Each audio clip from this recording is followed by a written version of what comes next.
Okay, so we're talking about mentors, volunteers, what makes a good support system to get people through that experience. Emily. I think it's someone that accepts you for who you are and your flaws and all, and will help you get where you want to go without judging who you've been or where you've been, or what, or who you are, what you struggle with, and they help you through those struggles. And, they're there for you. Well, my mom, because she moved me here right at the beginning of high school, so I didn't know anybody when I first moved here, so she was basically the only person I had, and she said she was determined to get me through school, and she wouldn't let me quit, so she's my mentor. She's always been there for me. She does everything for me, so. So it's someone that believes in you, someone that supports you, someone that looks out for you.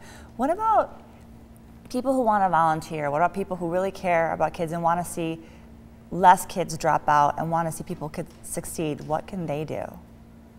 Just research online, I think, would be the best way to find organizations. And I mean, when you want to volunteer, you have to actually want to volunteer. It can't just be some idea. It's got to be something you really want to do, because you can't just have a volunteer service. You have to have a connection.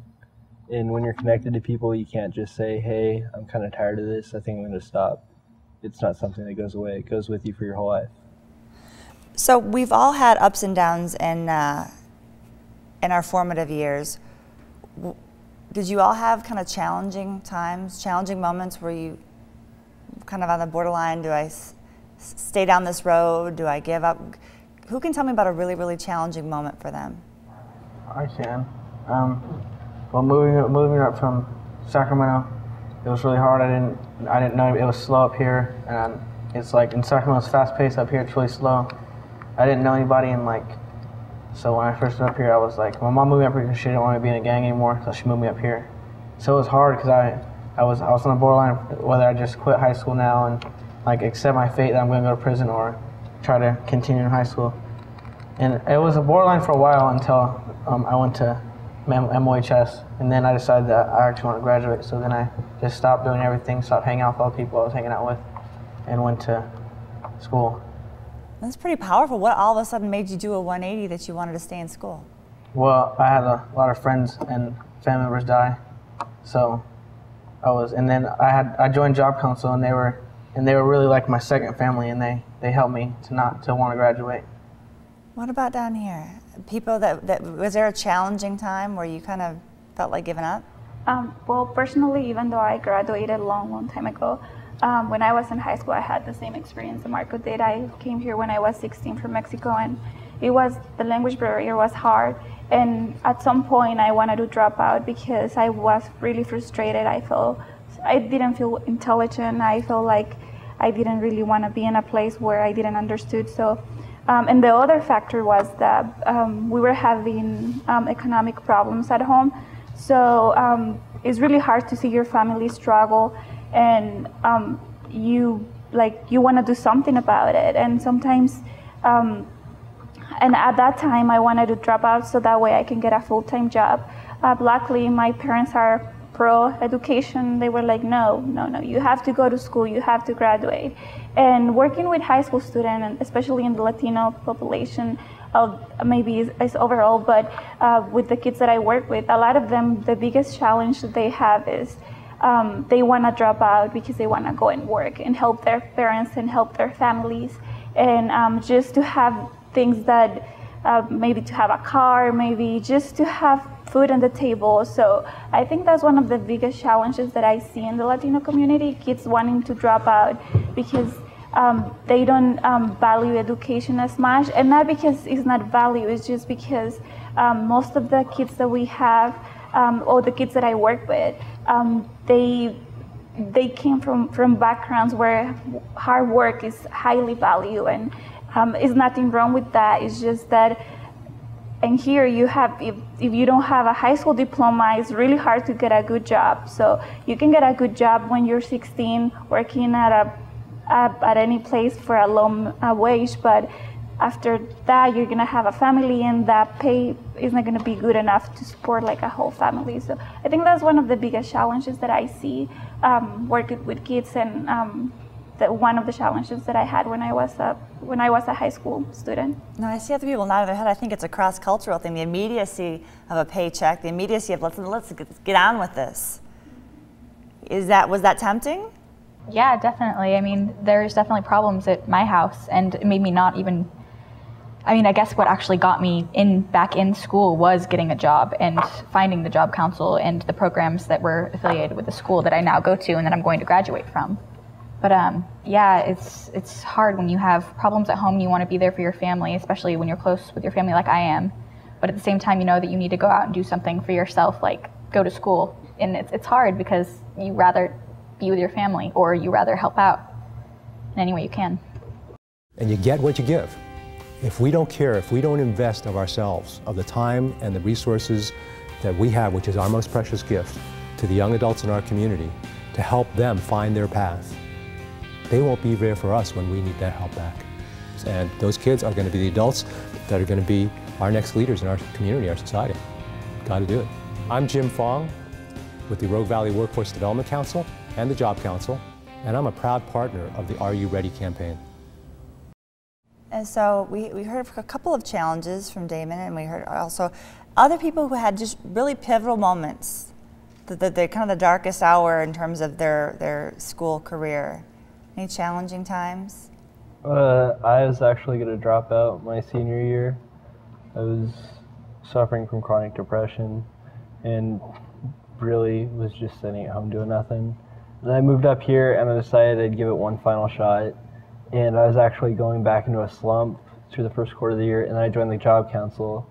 And they gave me an opportunity to not only get more credit faster, but they made me enjoy coming to school. And they gave me support in my other classes. So, I mean, it all ties in together. As long as you're happy going to school, I don't think you'll have a problem doing the work that's given to you. Did anybody at any moment actually stop going? Maybe they were gone for a while because of illness or just dropped out for a little bit, suspended, whatever.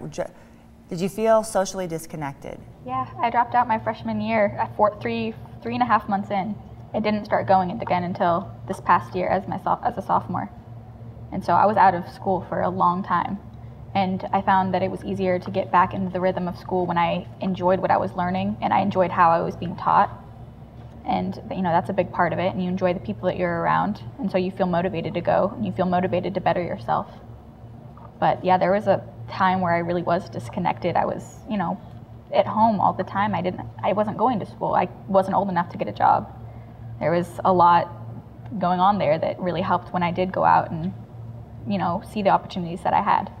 So during those challenging moments for you guys, what was your outlook on the future? I didn't really have an outlook. It didn't really matter. I wasn't even thinking about it. I was just thinking about the here and the now. And then with you guys, with the language barrier, did you consider like, oh, I'll just go get a job instead at all? I thought about it when I was trying to get into college. I didn't have enough information about college, how to enroll college, how to get money for college, because I didn't have a job. And my family is not able to pay for college. So I thought about just getting a job, but then I talked to my brother, and he just asked me, what are you gonna be doing next year? And I didn't have anything to say. So then a couple of days after that, I talked to Victoria, and she'd been my mentor since I was a sophomore. And she gave me some information about scholarships, and I got applications, and I actually got some money from some foundations. Did anyone's family kind of pressure them, saying, you know, we really need you to kind of step up and help us, you know, help with the expenses? I mean, now the jobless rate, unemployment is double digits in this area. It's bad. Have you experienced that, or do you know people that their parents are saying, hey, we need you to help step up somehow? Maybe 2 jobs and going to school? I actually didn't exactly went through that, but it was kind of similar in a way. I told my parents I wanted to get a job and said, okay, if you're getting a job, and this is my senior year, and I was doing good in school, so I had a lot of time after school. And they said, okay, if you want to get a job, you're going to get it, but you're going to keep full time in school. So my parents always, like, you know, pressure me to go to school in a way. So you talk about being a difficult experience. What are some frustrating things? Is it deadlines? Is it authority? What's frustrating about school? It's hard to cope when you have so much pressure on you and you don't have people really to help you out. And in my experiences, a lot of the teachers, it's just their job. It's not their job to make sure you graduate. It's their job to make sure you're given the work, not that you actually do it. That's your responsibility. Or that you understand it, that you know how to do it, that you've learned what they've taught you.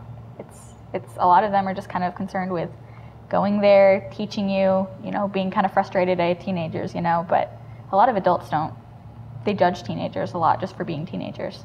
They don't realize that teenagers really do have a lot of potential, and I can say that being a teenager because I found potential in myself. Okay, so I used to teach, FYI, so just I come from, I'm not just a reporter, but I used to be a high school teacher, so I kind of know. I know that there were colleagues who would just kind of punch the clock and give out work and whatever, you know, and then there would be other ones that would be stay after school and make sure what you don't understand it, we'll come after school and we'll go through it and everything else. I know teachers have to be authentic, they have to really, really want to be there, but what are some simple things, tangible things that they can do to kind of start building that bridge to help you be engaged, to help you kind of respect authority? Because from a teacher's perspective, they need to be able to have a forum to be able to teach you, and you guys have to want to learn, right? But from there, where do you go to kind of have a positive, like an upward trajectory? Do you know what I mean? Be fearless. The teacher has to be kind of fearless, you know? Sometimes the student is afraid or not afraid, but has that fear of approaching the teacher, you know, because the teacher knows more, the teacher is an adult, or maybe the teacher doesn't speak your language, you know, so there's fear with the students. So if the teacher kind of shows fear, you know, in approaching the student, like the communication is never going to work between them two.